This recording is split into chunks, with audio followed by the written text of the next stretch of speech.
Сәлеметсіңдер ме балалар? Бүгінгі оқу қызметке қош келдіңдер. Білім саласы коммуникация ұйымдастырылған оқу қызметі сөйлеуді дамыту.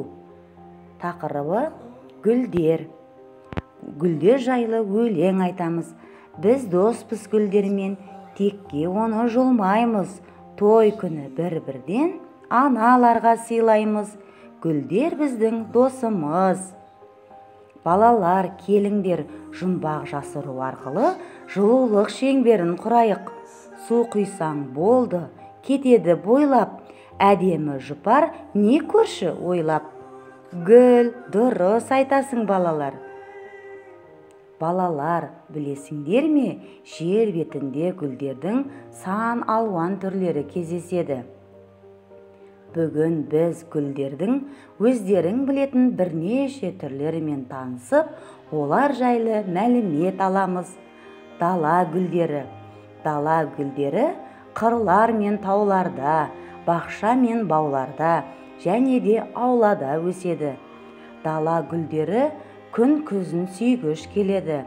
Қырлар мен таулардағы гүлдер күн жаңбыр суынан нұр алады.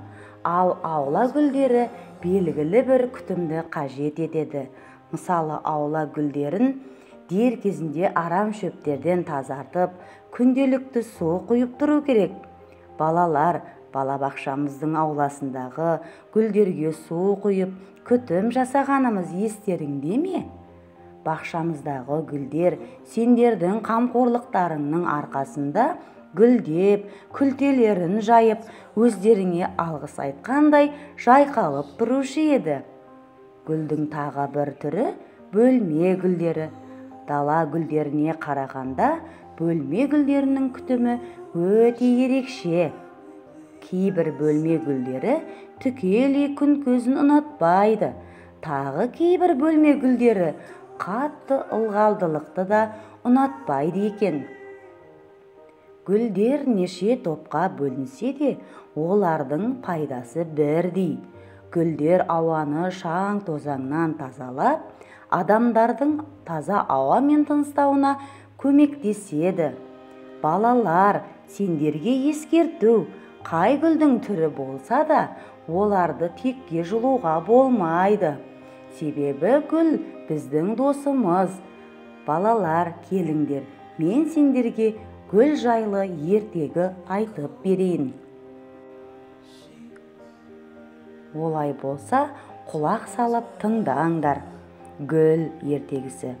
Баяғы өткен заманда бір гүл өмір сүріпті. Гүлдің басқа достары болмапты. Бір күні күн бұлттанып, жаңбыр жауа бастайды. Гүл жаңбырдан қаша алмай қалады. Жаңбыр жауып басылған соң, күн қайта ашылады. Кейін гүлдің көңілі көтеріліп, қуанады.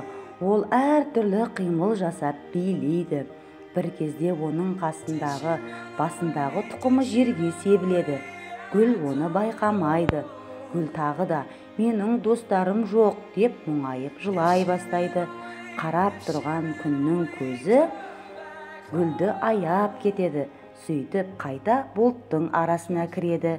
Тағы да жаңбыр жауа бастайды.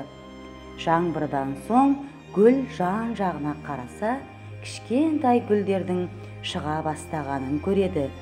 Гүл, енді менің достарым көбейді, алақай деп қуанады.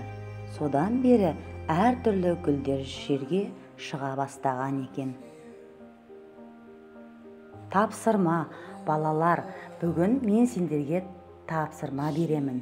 Бүгінгі тапсырма түрлі түсті қағаздан өзің ұнататын гүлді жаса және оны ең жақын адамыңа сыйға тар. Және сол қуанышты сәттен маған сурет жіберсең, қуанып қаламын. Және ауладағы гүлдерге күтім жасауды ұмытпаңдар.